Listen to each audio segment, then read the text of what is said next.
And a very good evening for what is episode 80.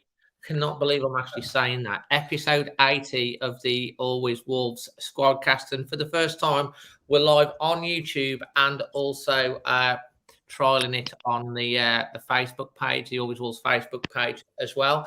And I'm joined by two Wolves legend fans, friends of mine. Good. Dave. Manny, how you doing? You're right, mate. How you doing? As you can see, I've made an effort, and you two have turned up like it's a bloody business meeting. But to be fair, Jason is legendary when he comes on. He normally does have his retro gear on and stuff like that tonight. But he's very all the backdrop, and I thought, you know what, business meeting. Let's do it in what looks like an office. Well, exactly. Well, he's in the West Wing today.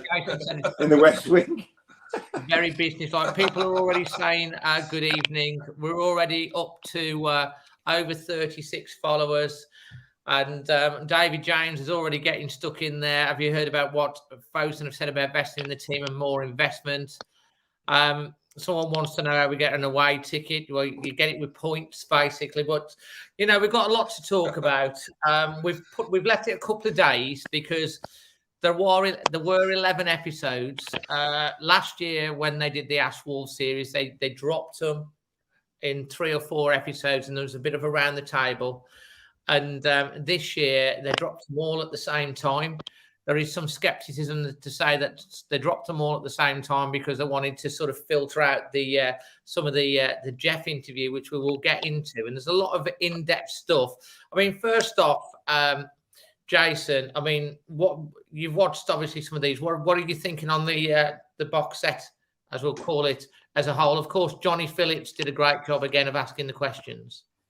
He did. I thought Johnny did a great job, and you know, he always plans it meticulously. There were some great questions in, and he did challenge them.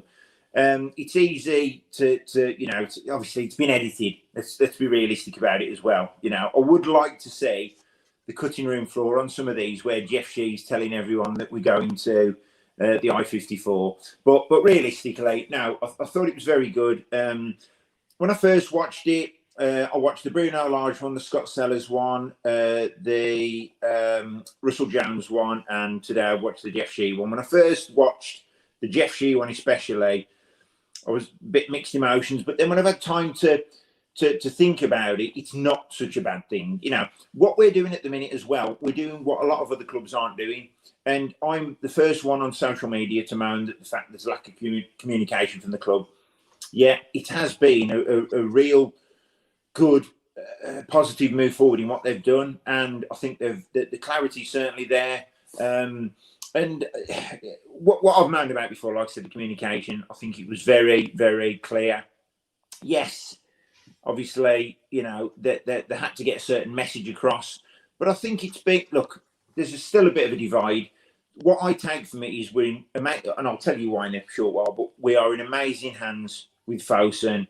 And I think the planning for the future, especially, and giving us a sustainability and a platform is huge to the future of the club. Absolutely. I mean, I should say as well that we're great to have you with us as well, Jason, from the Wolf Whistle podcast. You've had another one that's dropped today, which was an interesting one with Tim Spears. So make sure everyone checks that out, because listen to it today. It's very, very insightful with his 11 as well. Did talk a little bit with Tim as well about the Ash Wolves series. Manny, your initial thoughts when it's all come out. Obviously, we're not going to talk about all the individual, but there are some key issues that we need to address.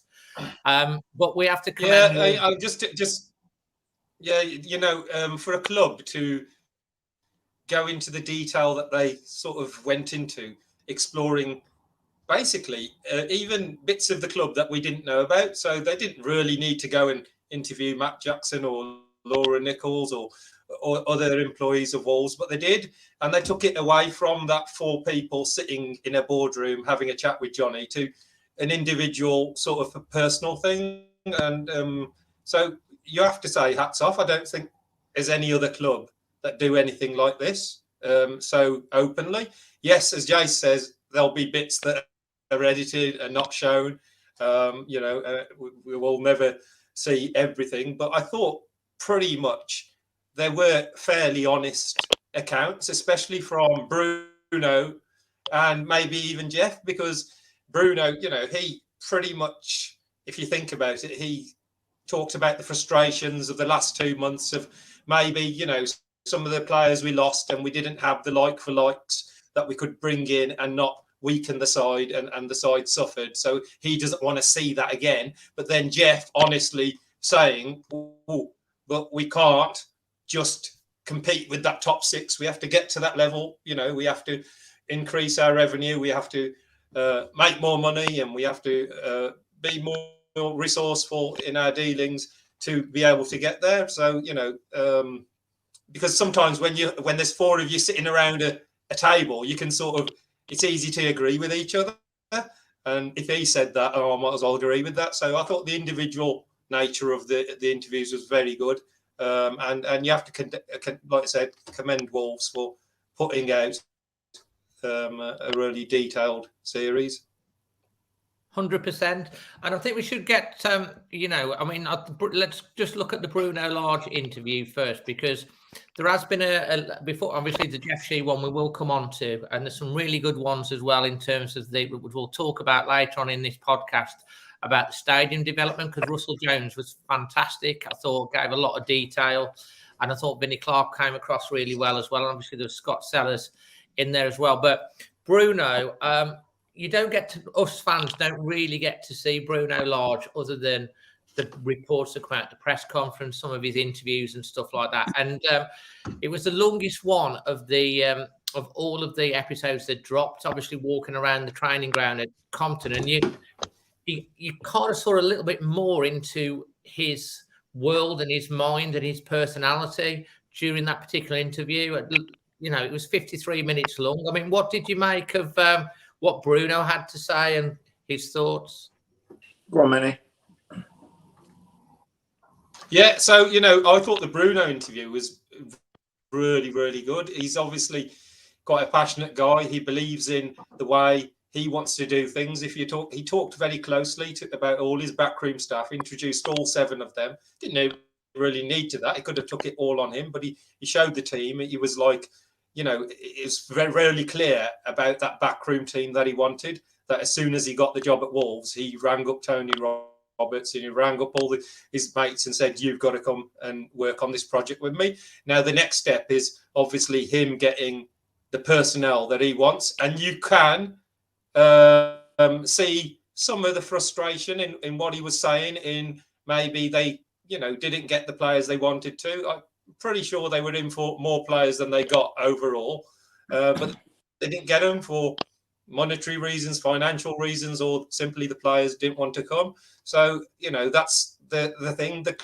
They pretty much indicated that the side will be different on August, in our first game.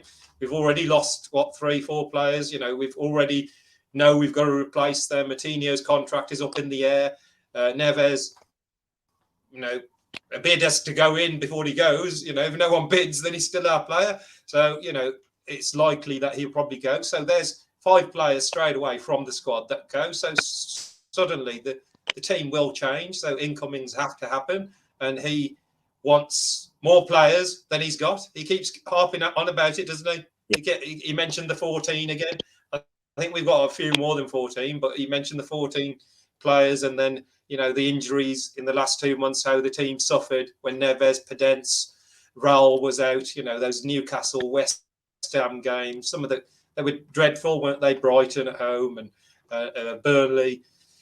And you could see that frustration that he didn't have like-for-like replacement. So he needs backing. So he gave his bit, and then it was on to, obviously, from there, okay, over to you, Jeff. He needs this support. What are you going to do to support him? So, yeah, I still do question Bruno. He ain't got a clean slate from me, because, some of the substitutions he made really were baffling.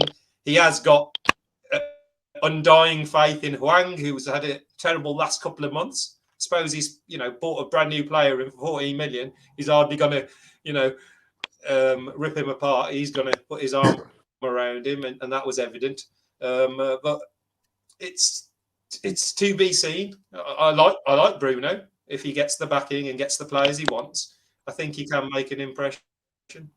I think you make some good points there. I mean, you also made some really good points earlier in the season when things were going a lot better. Obviously, the last 14 games, his relegation form, very poor. It fell off a cliff. Bruno talked again in the in that interview about targeting top 4, then going for top 6, then just making Europe, and obviously eventually we finished 10th. And but the first 2/3 of the season, I mean, one of the things, you talked about was, Manny, that if you look across the team, has he improved that player? Has he improved that player? And I think that was fair comment up until that point. Yeah. But what do you think's generally gone wrong, Jason, in the last third of the season in regards to Bruno Lage? I mean, you saw the incident at Liverpool with Wang, and obviously coming on, Neto went off. He brought Wang on. He went to try and keep the ball, and he fell over. You saw both Fabio and Daniel Pedence having a little snigger on the sideline, which wasn't a really good look. I mean, I've kind of heard a little bit off the record that the likes of Daniel Pedence, Fabio Silva, Dendoncker are also open to move in the summer. Yeah, I mean, listen, Fabio Silva can say that he wants to move, but we ain't getting 35 million quid from Harvey. So, if Fosun investment company, obviously that deal ain't going to happen. I'm not going to talk about that. What I'm going to talk about is obviously the Bruno Lage interview. Once again, thought he was very open and honest. And we did get an elongated chance to obviously listen to his side of events. On form, the worrying thing is at Benfica, he went through that unbelievable run of form, and then it was quite a poor end, which culminated in his termination. I don't think that's happening right now at Wolves, but he certainly had a poor end to the season. Now, you could put it down to a number of things. Firstly, in his interview with Johnny Phillips, he did allude several times to having a small squad. Injuries cutting into the squad. I mean, you've only got to look at it. It was bare bones at the back end of the season. Realistically, we should have strengthened in January. That would have been the time to do it, and that would have been the pivotal time then to push us on and propel us perhaps into Europe.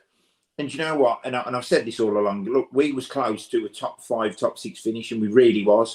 But it was relegation form at the end of the season, and we were still quite lucky to finish in the top half. Yes, he should have been backed in January, but then Jeff Shee made a point that January isn't always the best time to buy, on the basis that, clubs want to keep their players. Obviously everyone wants to strengthen. For me, listen, I've still got complete faith in Bruno. He just desperately needs to work with a big squad. His mantra when he first took the job over was he wanted 2 key players in each position. And, for example, left back, Aitnori and Johnny, that obviously we've in defence, Kilman Cody, flipping heck, lost me train of thought. Cody, Bowley, we got Totti, Gomez, we got Mascara. He wanted 2 players for each position, and that hasn't really been given to him. It hasn't really happened, and the problem is with the injuries, it's depleted the squad even further. And look, I suppose you've got to point the finger at the manager, because he's the one picking the team.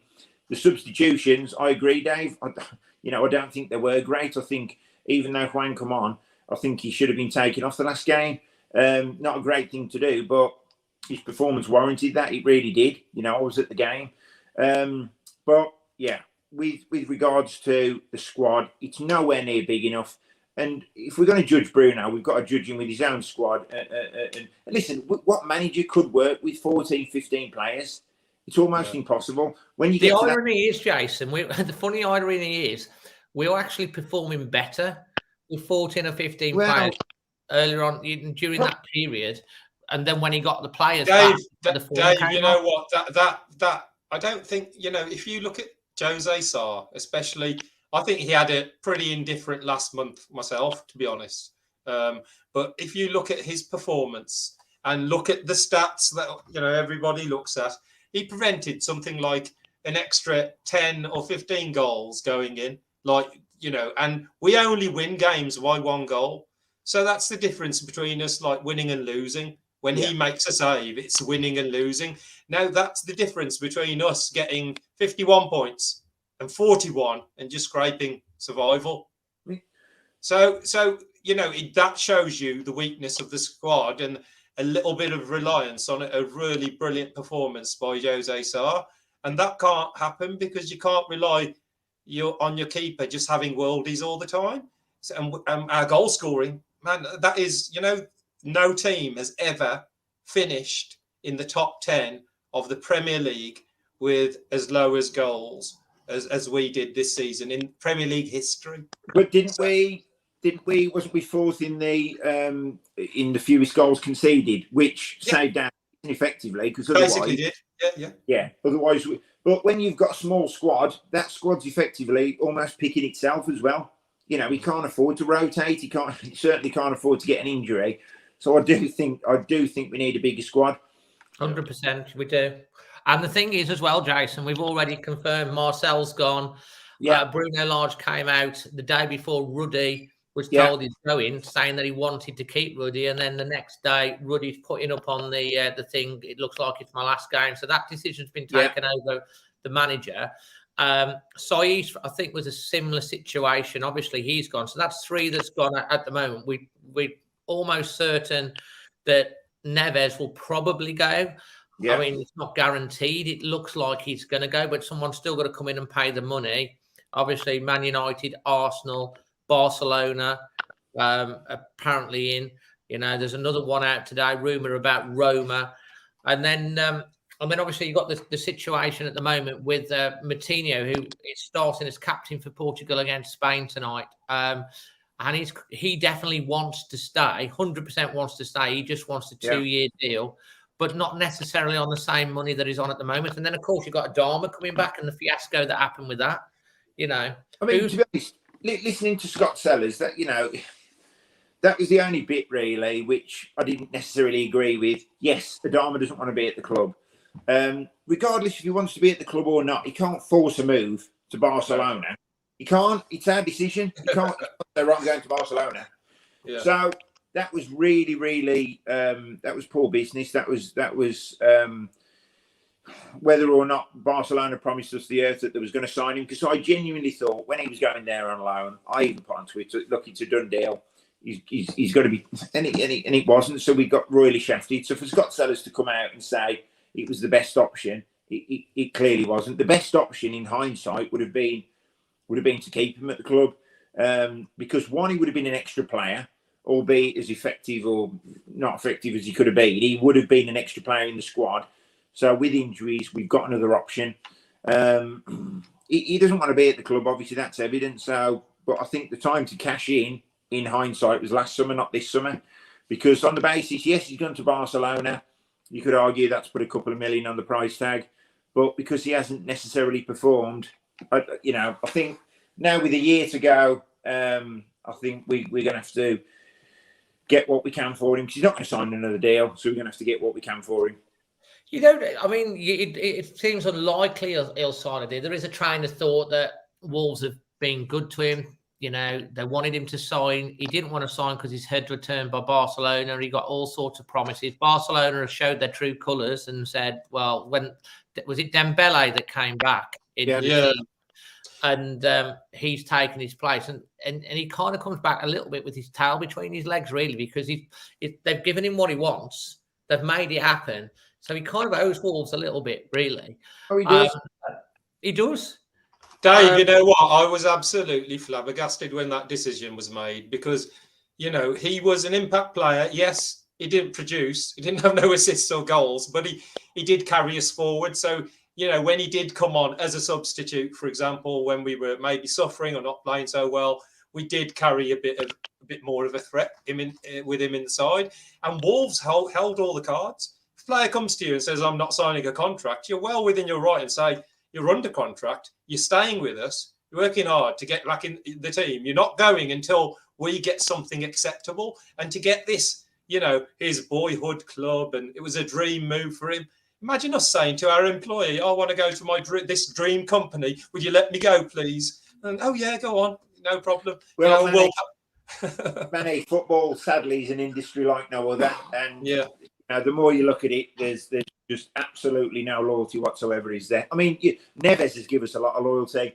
Oh yeah, Unbelievable. But then Traore, clearly not. He doesn't want to be at Wolves. I don't suppose he particularly wants to be in Wolverhampton. And you can't moan about the fact that he got his head turned by his boyhood club, Barcelona. Barcelona are a huge club, but the reality is they're not the Barcelona of old, and they've got no dough. So let's not deal with Barcelona. If we're going to do a deal for Neves, let's not do Barcelona, because we're only going to get our pants pulled down, which has happened with Traore. I think Barcelona must have been laughing, thinking we're going to get Traore for basically nothing, and we can send him back afterwards. They must have been laughing when they approached Wolves with that deal. Do you think this has got a little? I think they want to do a similar deal for Mendes as well, though. It's a favour to Mendes as well, because was it Doherty signed for Mendes? He moved to Tottenham. Adamas signed with Mendes, and then he's got the thing that's going. Obviously, he brings stuff the other way, and Dave, you surprised me. Hey? Yeah, it's got to be something to do with that. We've got the big Trincao thing, and that wasn't really answered. So we got this player who was our big signing. All our we didn't sign many players. Jose Sarr was unknown. Hwang was, nobody really knew about him. Trincao was a winger from Barcelona. Wolves don't sign wingers from Barcelona, so we bought him in, and he's flattered to deceive. He's shown in parts that he looks world class, but those parts are very small. Now, what do we do with him? We got a player sitting at Barcelona who is ours. We've got one of theirs that are his. Do we swap them? Do we say, okay, we'll take Trincao and then we'll try and sell Trincao or loan him on? Actually, Manny, couldn't you say the same really about Traore? The fact that, one good game out of 3-4, he's on the day, Trincao, you can tell he can be a really, really good player. And we know on his day, Traore can be a world beater, but it's not week in, week out. That's why Ruben Neves is worth 50 million, because he performs week in, week out consistently. He has one bad game out of 8, 9, probably not even that. The ratios tell a true story. And that's why he's worth the money he is. And that's why he's a better player. Yeah, I think the question for you, like if Traore was going to go for nothing, which could happen, and you could swap him for Trincao, and obviously there'd be a monetary value there for Wolves right now, would you do it? I think, sorry to interrupt, Manny, but I think with Traore's career, I think it's already hit its peak. I think Nuno got the best out of him, clearly. You've only got to look at his career, Barcelona, Villa, Middlesbrough, Wolves. Is that the path of a player who he's going to be a world beater? Every club that gets him and every club in the future that's going to look to sign him is going to think they're going to get that player who is going to play consistently week in, week out. It would have been happening by now. It's not. And he's been found out at Barcelona already. Listen, I don't want to slate the lad because, like I said, I went to Man City away when he popped them 2 goals in. But why am I talking about a game 2 seasons ago? I should be saying, there was these 3 games this season, but we can't even say that. So I think he's hit his peak as a player. I think personally we've got to cash in on him, because if we keep him for another year and he's sulking, we're going to get nothing for him and nothing out of him. Yeah, and that actually brings us on quite nicely to what Jeff Shee was talking about in obviously his interview. Now Jeff obviously is the chairman. He's a much loved chairman, because obviously when he's come in and where Fosun have got us. And people do have to realise when Fosun took over, we were languishing in the bottom half of the championship, and they've delivered on everything they said they were going to do right now. But obviously, we're at a point now where we're almost at a changing of the guard. It's kind of the start of a new cycle, which I think he referred to, and part of that new cycle where it is, and Scott Sellers mentioned this as well, is trying to replace better with what they've got, because when you're in the championship, it's a lot easier to bring in better quality players. But now we're at a level, it's harder to bring in better than what we're going. It looks like obviously these players are going, and it seems that Jeff has said that they're not going to, Fosun aren't going to be a sugar daddy, as he put it. We've got to sell to bring in the new blood. And some of the other things that obviously maybe it's been misconstrued in the comments. He talks a lot about the brand. I think he mentions that about 6 times. Esports is mentioned something like 8 times in his interviews. And well, obviously, this is all about expanding the brand. And I kind of get what they're trying to do. It's all about trying to, in different ways, compete with the bigger clubs so that they're bringing in the revenues into Fosun Sports Group, as it's called. And, you know, in terms of the football side, there isn't going to be a big cash in investment right now.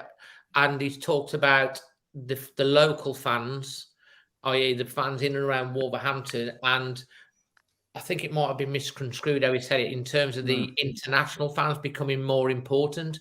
I think what he meant by that was saying they're becoming more important in terms of bringing the cash in rather than more important in terms of the fans in the stadium. Yeah. But it's been taken into a context by a lot of fans that they're more important than us, and we pay our season ticket to go. We spend all the money to buy the shirts, go buy the drink, buy the programs, and I don't know whether that's been taken slightly out of context. It has massively. You know what? When you start an interview like that, the people that are listening are mainly on social media. So when he says Twitter fans, you're a Twitter fan, I'm a Twitter fan, Jace is on Twitter. There's lots and lots of fans. You can't dismiss everybody as social media fans.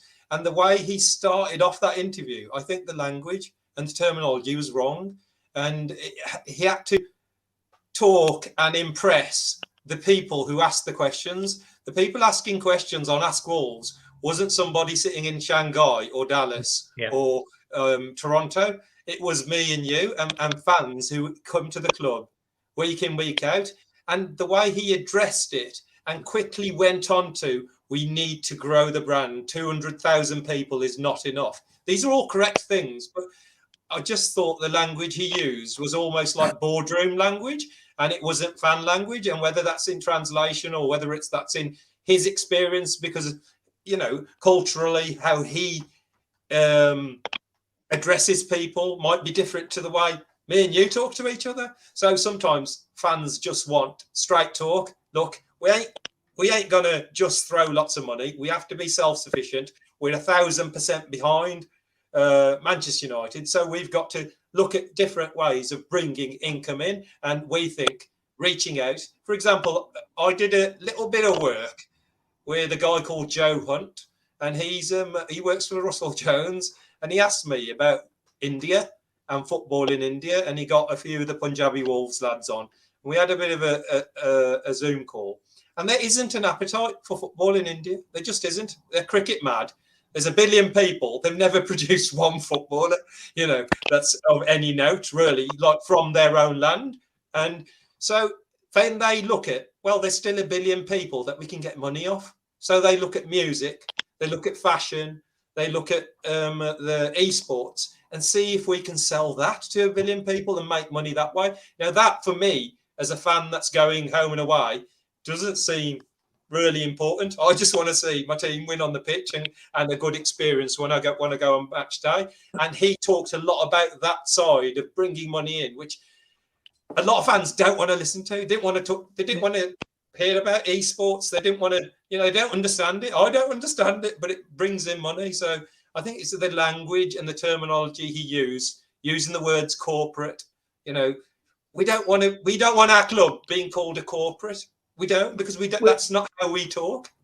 Well, quite right, Manny. We don't. Listen, 200,000 people in Wolverhampton, or whatever the demographic is.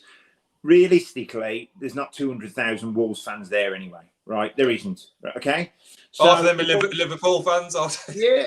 So we've also got to look at the fact that we've only got a stadium that holds 32,000 people, right? So our income is stifled. So what they're doing, listen, we know nothing about esports. This is why we're all saying, oh, esports, this, esports, that, won't be signing players, because we don't know anything about esports. We don't know the commercial impact that it's got on the club, okay? Now, with regards to the brand, was I buying into it initially? No, because I'm a fan on the terraces, as we all are. But there is a big world out there. Now, the top 6 clubs are brands. your Liverpools, your Man Cities, your Man Uniteds. These are global brands. And what they've done, no one's reinventing the wheel here. They're all following suit. They're all copying each other. Now, Wolves are clearly following suit, but they can see a market into esports. They can see a market into music. Not particularly football fans, but a way, another revenue stream for the club. So if that works, that's good enough for me. Yes, the terminology wasn't great. You know, we are Wolves Football Club, you know. But football's changing. So if we are going to be this corporate brand, this animal, and he kept saying in the interview, Jeff Shee kept saying about the ceiling. Now, with 32,000 fans in a stadium, we are, you know, for FFP, for the income into the club, there is going to be a ceiling, okay? With this global brand that we're hoping to build and achieve, well, then obviously the ceiling increases, the revenues increase, and we can spend it on players, etc., etc. My worry is it's a bit of a chicken and egg. Whatever, with all this brand growth, it's got to be right on the pitch, okay? And whatever happens on that pitch dictates what goes off it. So it's either putting the cart before the horse. I don't know. They're trying to obviously, you know, build the brand, and they're also obviously trying to make the signings for the club. But obviously, FFP's made it quite clear that he's stifling that opportunity. All I want to see is if we do well when we sell Ruben Neves, is reinvestment back into the club. You know, that's so important. We need to keep building. One of the worst things he said was right at the start when we start comparing and challenging Man City and etc. etc. We're light years away from that. They've just signed Haaland for how many million? We're light years from that. Someone said on Twitter earlier, "Oh, how far do you think we are from the top six?" Realistically, as a brand, probably 7 to 10 years away. It's not going to happen overnight. But when you hear Russell Jones, and he was very fluid in what he was saying about the stadium redevelopment, and I think it's all part of the package. If we can develop the stadium, develop the brand. Listen, these are exciting times. Nobody has yet slated Sir Jack Hayward. No one's ripping his statue down for only paying $3 million when, you know, he only gave us £3 million when we got to the Premier League first time round. Because Sir Jack has left this amazing legacy and the story's brilliant. He was a Wolves fan. He used to climb under the turnstile. Then he bought the club, took us to the Premier League. Get it. Brilliant. I love Sir Jack. Unbelievable. I'm not slating him, by the way. My point is, when he only wanted to put £3 million in and Dave Jones couldn't buy any players and we got relegated, where was the moans then?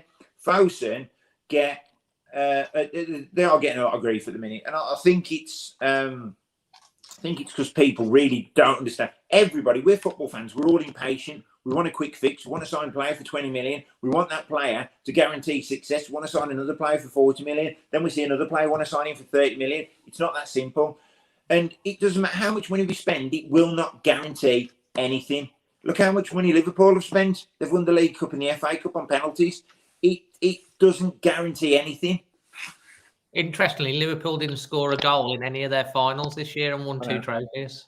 You know that esports, just before we end it, just to let people know, last year, the top 10 esports teams combined were worth $3.5 billion. And the most expensive, I think it's Miami Marlins, who are worth £305 million. Now, I don't understand how it makes money, but it obviously makes a lot of money. So Fosun, as an investment company, and see the whole umbrella of Wolves, and that if they can make 10 million out of Wolves records, or 50 million out of Wolves fashion, and 200 million out of esports, you know, that's brilliant. What we want to then see is a reflection of that being then reinvested into our stadium, into our team, into our experience. Okay, we spend £150 million, right, this summer.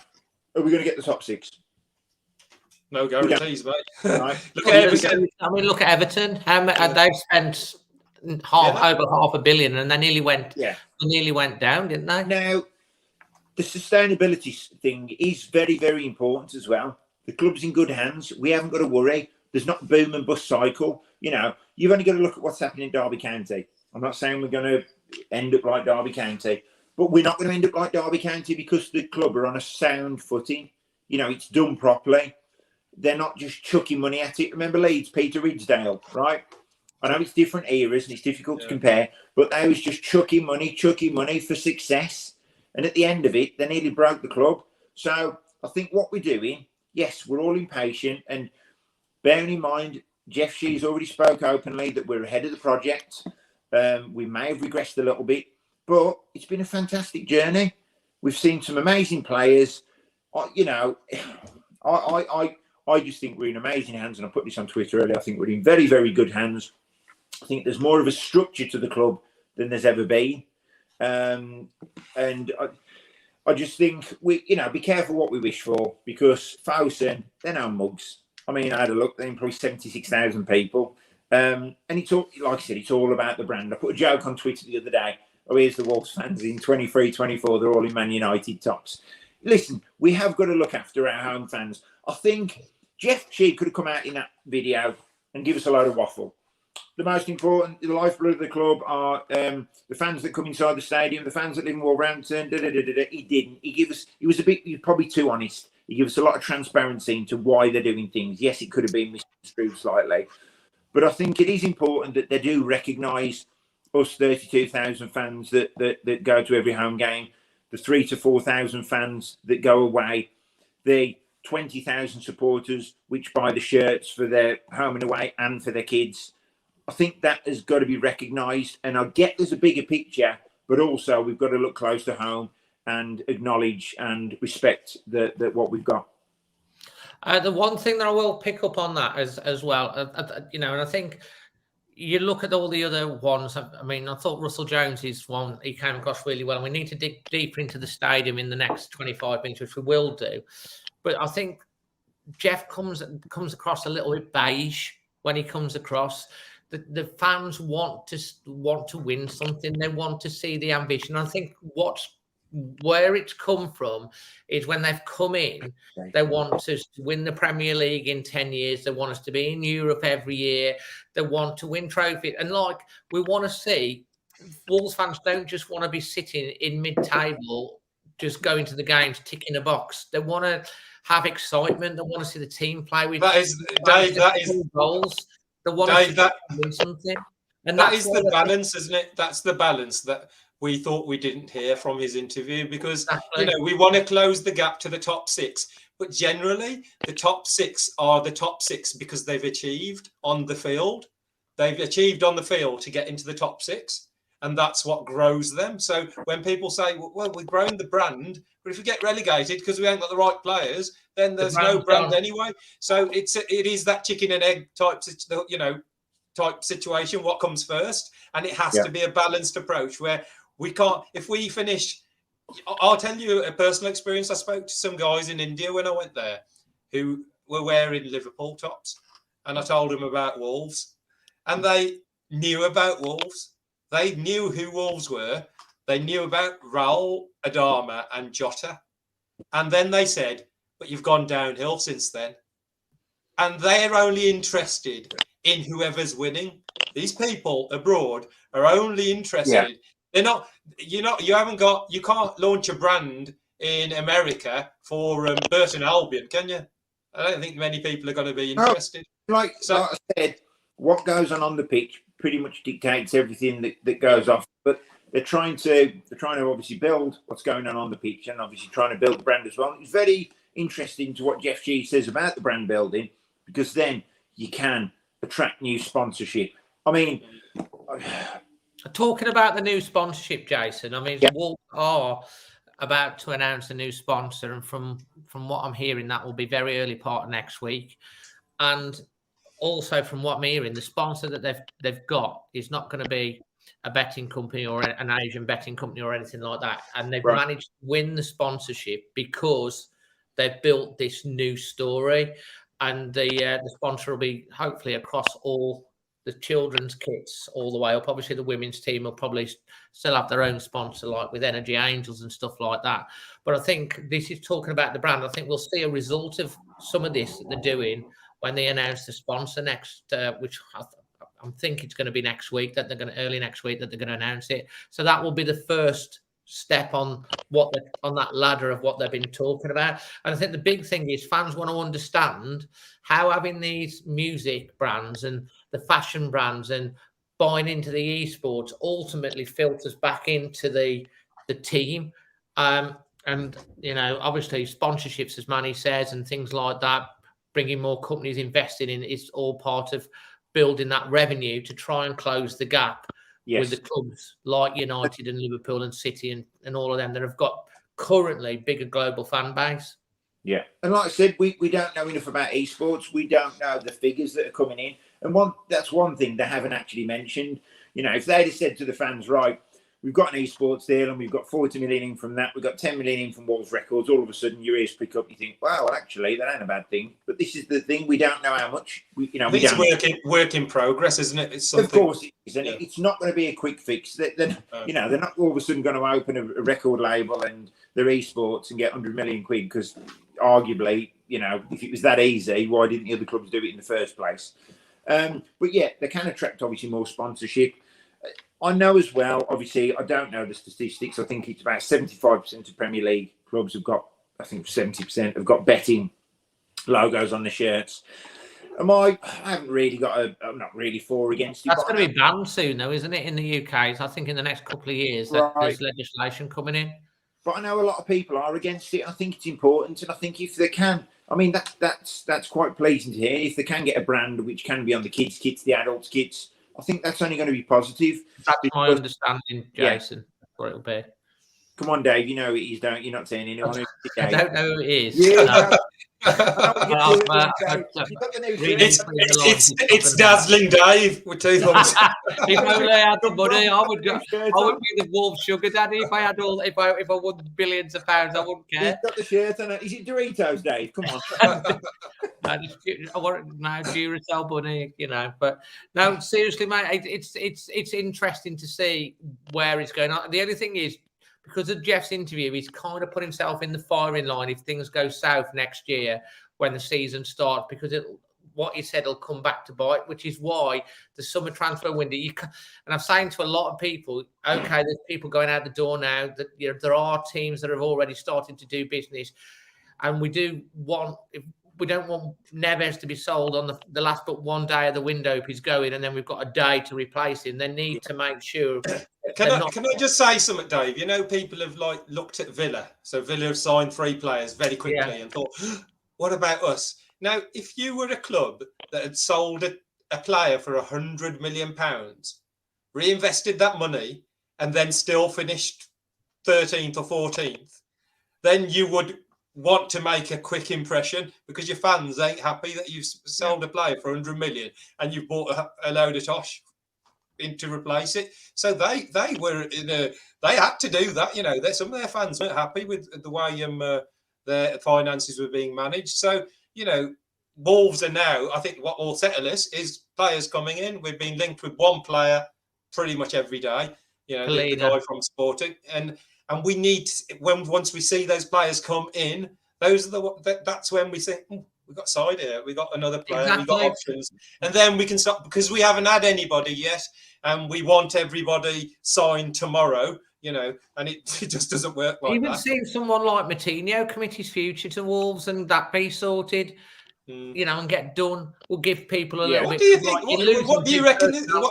What's your hunch with Moutinho? Because, you know, when the reports are he wants to stay, but he would like 2 years and Wolves. Well, I spoke literally. I've got an inside insight into this, because go on, Dave. Dave's got Jeff G under the desk. No. Look, by accident, last week, and this is true. I was out working and I walked into a barber shop and he wasn't busy, so I was talking to him. Jason will remember. Can you slow down? I want to tweet this. I want to tweet this story.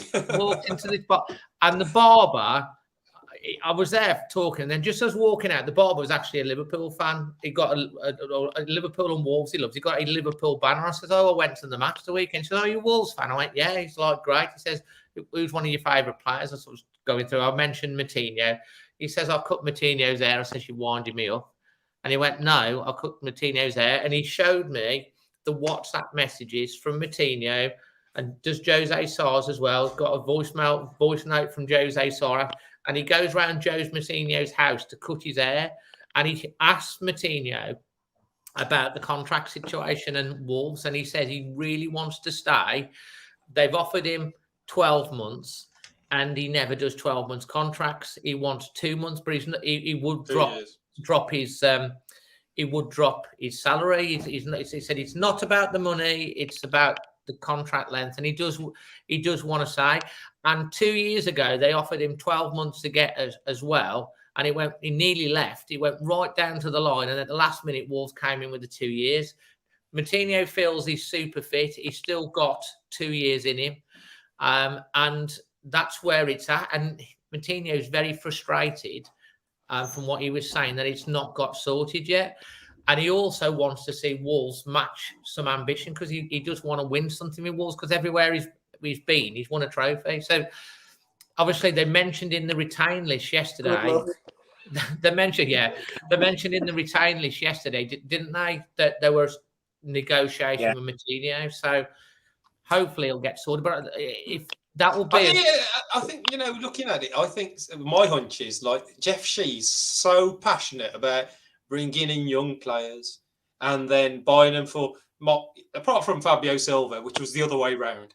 Buying them for, next to nothing, and then selling them like Vinagre, like Jota, 18 million, sell for 45, bring in Neves, sell him for 50, and that's our model of making money and generating. Borussia Dortmund type model, they made 273 million over the last 7 years in selling players they buy for cheap and then sell for more. And then when you see someone older coming to the end, which ain't really going to give you much resale value, but are we really going to commit 2 years on him? And I think they think so financially rather than it's Joe Moutinho. I think realistically, man, you're right. We signed him for 5 million anyway, so it was. We've got, we're not going to get anything for him clearly because he's out of contract. But Joe Moutinho can attract players in as well, can attract some Portuguese talent in, and I think that's important and not to be underestimated. If he only does 2 year deals, then he's going to end his career at Wolves. What is he now? 35. He wants to end his career at Wolves. He wants to. So if he does another 2 years, then he'll have played for Wolves more than any club in his career, which I think is fantastic for a player of Joe Moutinho's ilk. And then he's captain Portugal tonight. Unbelievable. So if we get another 2 years, he's going to be the best part of 38 years of age. So he ain't going anywhere else. When he's 38 for 2 years, he ain't playing until he's 40. I think he's taking his badges as well, isn't he? His coaching badges. Dave, let's just say Moutinho didn't play for Wolves, and somebody said, the Portugal captain tonight is desperate to sign for Wolves for 2 million, and he'll take a wage cut. Second highest captain player. We'd be like, put it like that, we'd sign him, and then if you knew it was Joe Moutinho, you'd sign him, and on the basis that we're selling Neves as well. And we could potentially lose Dendonk. We've already lost Saiss, who can play in midfield as well. The midfield is another leader around the squad. Although he's gone, he was still a big influence. Yeah, you need personalities, and Moutinho gives you all of that. And I just hope it gets. I think something like that will certainly give Wolves fans a bit of a positivity, because you worry, don't you, of losing all these key figures out the dressing room, and you've got to have some continuity. But didn't Jeff say that? Didn't Jeff say it's going to be almost a new look Wolves, and there's going to be a lot of... He said the side that lines up in August will be new, and he said that. So it's I think they recognise they need to change things, and I think he does recognise that Bruno wants his own team as well. Yeah. So that's the proof in the pudding is the first game when we're sitting there. This one, Joe Moutinho, let's say he's who he is, but he was Mexican. Wants 2 more years on his deal. Are they going to keep him? We get him. Well, we keep him. Fan base. We keep him. Yeah. Oh, he's Chinese. Are they going to keep him? We'll keep him because it'll cost us nothing. So, but I'm talking about then the commercial revenues they're going to be looking at from shirt sales. Obviously, we're not going to get that level in Portugal, because Portugal's got a huge football fraternity anyway, and they're not going to be buying Wolves shirts from Moutinho on, etc., etc. So, listen, for me, 2 year deal, no brainer. My gut feeling, it'll get done. That's my gut feeling. I think it'll get done, but it is worrying. Just going back to a couple of comments. Someone, Red Victor, said, "Is it Jamie Cooper hair in technical?" He does cut a lot of the Wolves players, but doesn't cut Moutinho's hair. Actually, let's talk about the stadium. Does John Moutinho go in the barbers and ask for a Dazzling Dave or what? Well, I was going to say, I'm losing my hair. I am. He hasn't done at home. The barber goes round to his house and he does it there, and he's very welcoming, proper top humble guy. Basically, we know that. Let's move on from that bit in terms of the players and talk about a little bit. And we've done a bit on the brand. Talk about the stadium redevelopment, because of Russell Jones. I thought a lot of the fans want to see what's happening with the stadium, because he answered a question that Jeff Shee said last year about the interest rates, and everyone was going, the interest rates are as low as they're ever going to be. And I thought Russell did a really good job on his interview of explaining that it's not the general interest rates, it's the investment type interest rates, because for the football being a risk. And he also talked about there's a 9-stage plan for redevelopment. He talked about the Steve Bull stand, about how it's been built already in 2 halves. So that is a good thing, because they can do a redevelopment of the bottom half, bring it closer to the pitch, get an extra 1,000. Obviously, we know the Steve Bull. Manny, you sit up there, don't you? Man, I'll tell you what, when he said that, I thought there's another 1,000 fans that are going to get absolutely drenched once that lower tier is built, because there's not going to be no roof above them. But, they recognise... I liked all those interviews, Russell, Vinny, even Matt Wilding. They did address fans, where Jeff seemed to go really corporate. They did say, yes, we recognise we've got all the away fans across the whole of the pitch. So your opposition has got fans across all the pitch to rally them or refer to, and they want them stuck in a corner somewhere. So they want to address that, So I was Russell did go into quite a bit of detail. It was really insightful. I was quite surprised, because I had pretty much thought it was all shelved. And it's just, And what's good about Russell's a Wolves fan.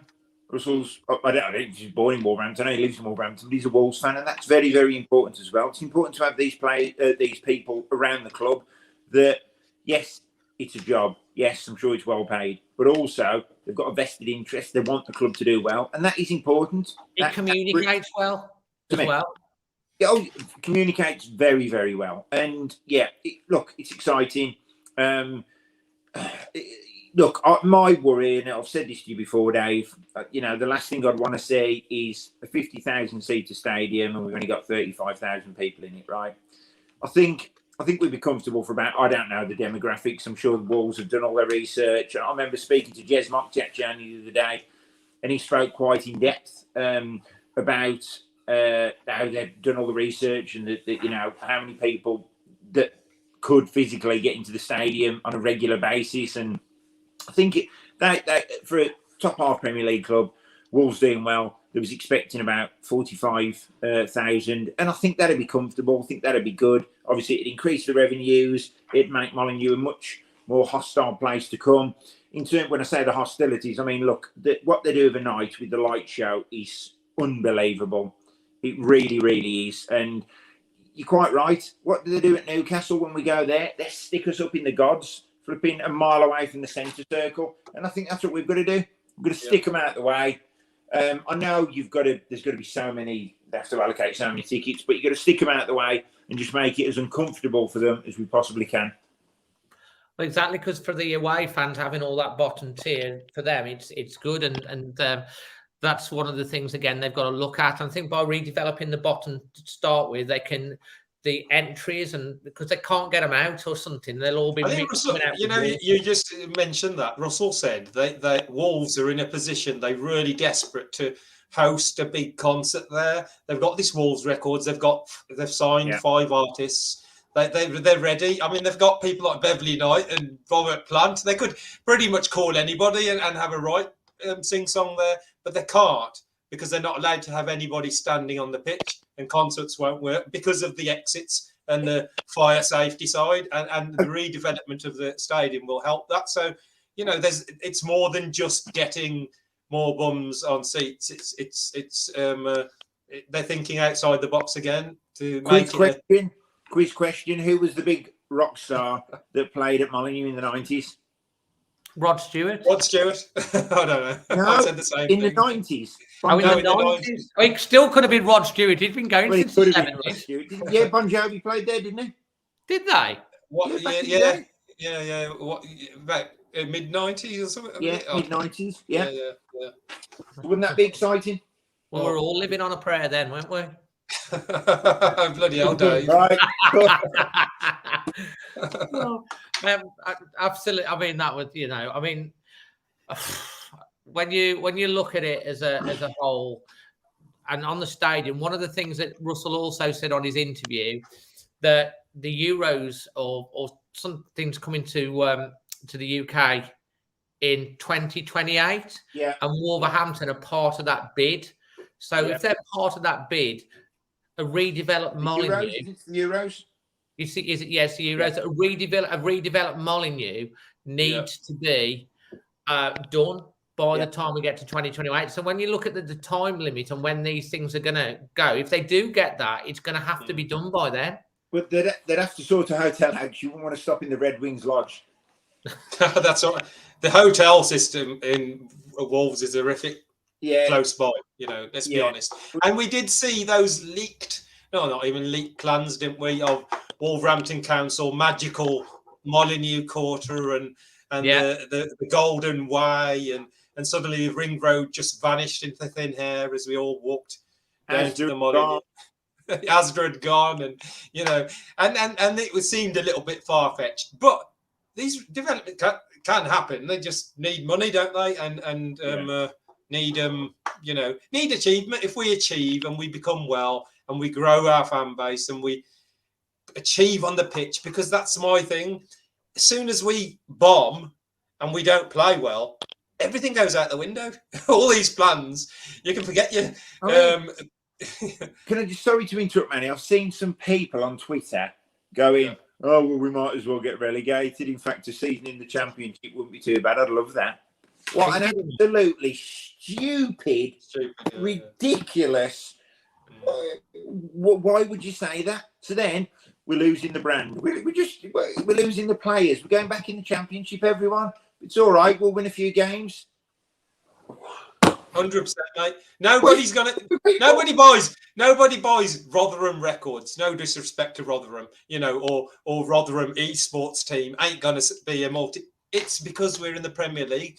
For this to work, not only do we have to be in the Premier League, we have to be an established Premier League side. Yes. Let's be honest. Since we've got there, we've gone above the established 2 7th place, 13th and a 10th. That is proper establishment. So we've done that. So now the frustration for fans is the next step, because they saw the tantalising points total we had, and we were so close to getting that. Bruno Lage said that on his interview. We were like right there. West Ham bombed their season. They were horrific, but we still couldn't catch them. And United took 7 points. West Ham took 5. But in the thing, how many points did we take out the bottom 3? We took 1 off Leeds. We took 2 out of Norwich. Did we lose twice to Burnley?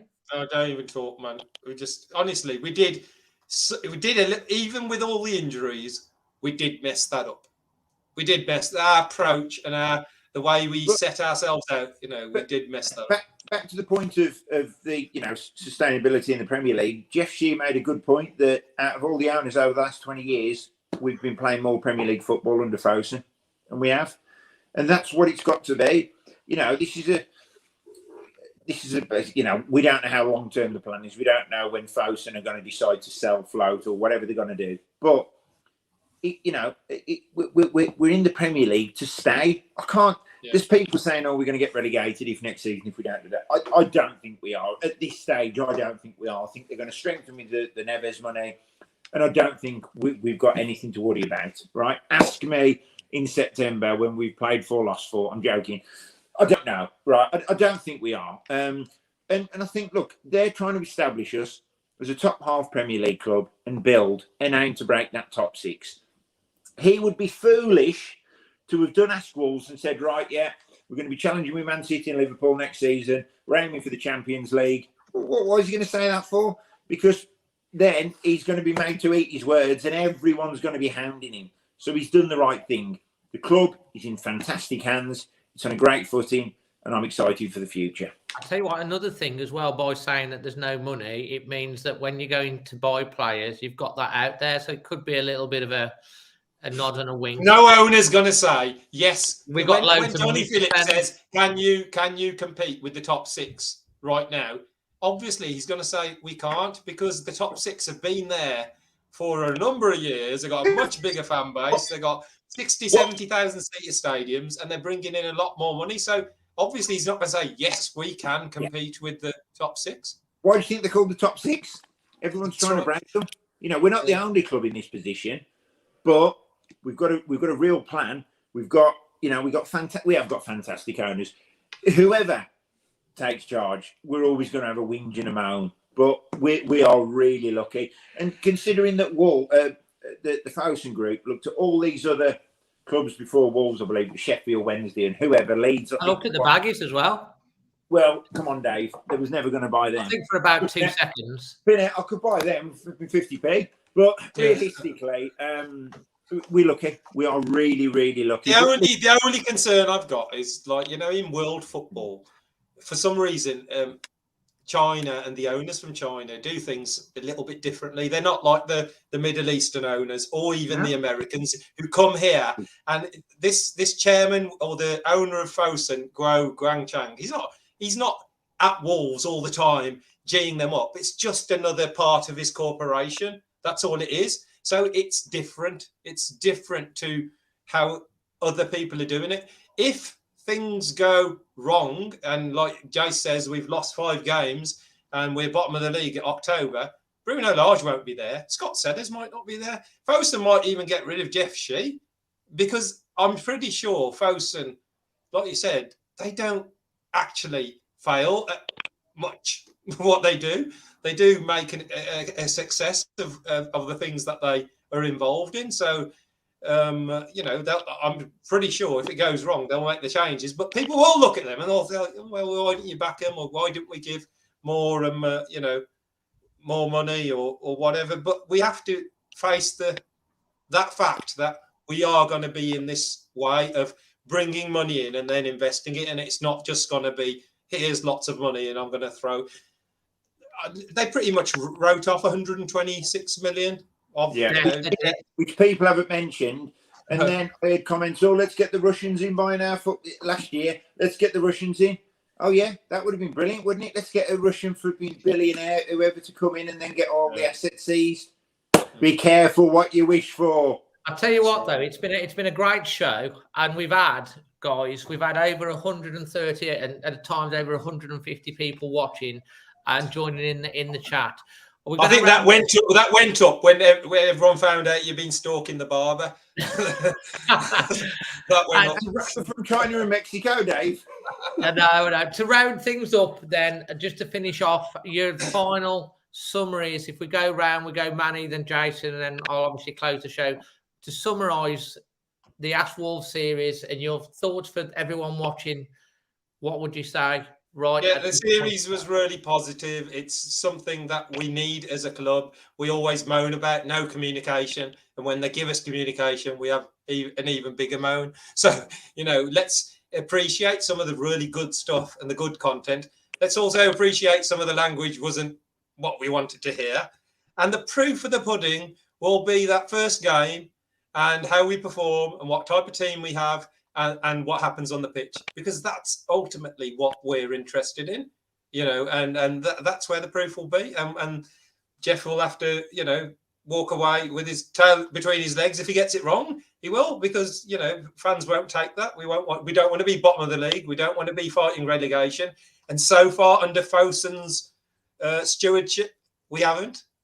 We've been comfortably a Premier League side. Now we want to see us take that next step. So the proof will be on the pitch. Absolutely. And Jason, to finish off, summarise for you. I think we're going to get relegated, Dave. Now, because that's what the fans want. Someone will take that clip. Yeah, because that's what we want. We want to get relegated, Dave. Listen, I think it was the Wolves have probably gone above and beyond with it. Yes, it was edited. Yes, they told us some of what we wanted to hear, but there was also very honest as well. as Manny quite rightly pointed out, no other clubs are doing that. So we're in good hands. I've just seen a couple of comments. Oh, we didn't sign this player, we didn't sign that player. This player wanted to come to us. Did he? Do we know? No, we're going on journalists. We're going on people who clickbait. We're going on people who are just putting it up because they're bored. There was one guy today, he's got everyone on strings. He's said there's a player signing for us. I've looked at his account. He's got 7 followers and flipping joined in April 22. And one of them's probably Alaska. So don't believe all that. Fosun have come out. They've been very transparent. We've been asking for clarity and communication. We've got it. Let's stop the moaning. Let's enjoy the ride. In Fosun we trust. Good night. God bless. Absolutely. And I agree with that. You know, there are things that you're going to have to point fingers at. I don't think Jeff came across as well as he probably would have hoped in hindsight. But, you know, I think some of it got taken, I think, but he will get judged on what happens. That'll be what happens. If we start well, it'll all be forgotten. If we start bad, then people will be pointing back. But you've got to remember, there's still 8 weeks of the transfer window left to go. We have to judge it as a whole. And, you know, we have to trust in the process and hopefully they'll do it. Jason, I know you've got to shoot off right now. Wolf Whistle Podcast, check that out. Where can people find you on your socials, etc.? Wolves Premier, and that's if I haven't already blocked you. And Manny? And all the ones that he's blocked, I've blocked also. So, no, I'm at Pedalsing on Twitter. And, you know, just, yeah, enjoy. We have to enjoy the ride and let's see. Absolutely. Steve Dickens is one of your fans, mate. He said Jason talking sense again, so that's a good one. I like you, Steve. A good one to finish on. And I'll unblock you, Steve. And if you've enjoyed the show, please smash a like. We'll do more of these coming through. Obviously, in the close season, there's going to be lots to talk about. I want to really thank Manny, who's regular co-host on this, and also Jason. Thank you for coming on tonight. I hope you've enjoyed the debate. Hope it's given you the things to thought of. If you're watching it back on catch up or you're listening to on the podcast, it'll be out tomorrow. All the best to you and your families around the world, and we'll just keep bringing you the news over here on the channel. Until then, from myself, Manny, and Jason, always Wolves. Good night. Cheers.